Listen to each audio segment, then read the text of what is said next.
Pagsibol Village, Magalang, Pampanga. So, exact location po is Barangay San Isidro, Magalang, Pampanga.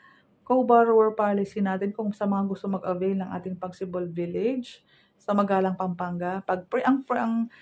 Di ba hindi ka umabot ng 32,000? Paano kumuha ng co-borrower? So, ang sabi po dito, principal borrower must have a minimum gross monthly income of 29. Ibig sabihin po, yung basic mo, saka yung mga lahat ng mga meal, rice, de minimis, transpo, total na yung 29. So, magad ka na ng 29. So, ang kakulangan na lang po na pupunuan nung, ayan po, first degree lang po ang co-borrower, parents, brother, sister, spouse, kasal. Okay po. Ang mangyayari po dyan, yung kakulangan lang po is dapat 3,000 ang kulang para po ma-qualify tayo. Okay po? Hindi po pwede yung 15 tapos 15.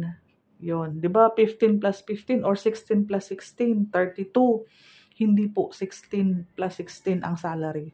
Dapat po 29,000 kasama na lahat ng mga fixed allowances na kailangan ma-count. Hindi po kasama ang overtime, hindi kasama ang allowance, ang mga tip, ang mga night differential, holidays. Ang kasama lang po sa 29,000, basic salary plus food, meal, rice, de minimis, transpo, yan po. I-double check naman natin yan. Pero sa video na to, para maunawaan mo agad-agad, ina-explain na natin. Pero dito, pag kasal kayong couple, since conjugal property, since mag-asawa kayong kasal at combine talaga ang salary niyo sa isang household, pwede i-consider yung 20,000 and isa pang co-borrower. I mean, ibig sabihin, mababa sa 29. Okay po? Kung 16 plus 16, pwede sila basta mag-asawa. Pero, kapag mama, parents, siblings, yun na po ang sinasabi ko. Halimbawa, 27 ang basic salary mo, plus meron kang 1,000 rice, 1,000 transpo, umabot ka lang ng 29,000. So, kailangan mo ng co-borrower. Okay po. For Pagsibol Village, Southern Naik, Muzon, Naik, Cavite naman, kami naman mababa ng bahagya. So, ang principal buyer must have a minimum gross monthly income amounting to 28,000 prior to appointment of co-borrower. Ganon din po. Halimbawa, ang basic salary niya is 26. Dapat po meron siyang 1,000 rice or 1,000 meal. Ganun po siya i-explain. Okay po?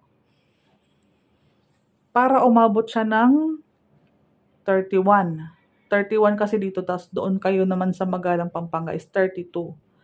So, halimbawa, dito 26 plus 1,000 rice, 1,000 transpo, 28 na yon. So, hanggang doon ka lang talaga sumagad, kaya kailangan mo ng co-borrower. Si co-borrower mo, ang idadagdag niya lang is 29, 30, 31. 3,000 lang ang idadagdag ni co-borrower mo. Doon din 29. Ang idadagdag lang din ni co-borrower niya, since doon kasi ang salary required is 32,000, dito 31. Okay? So, doon 29, 30, 31. 32 doon. So, 3,000 lang din. So dapat po 29,000 plus 3,000 galing sa co-borrower.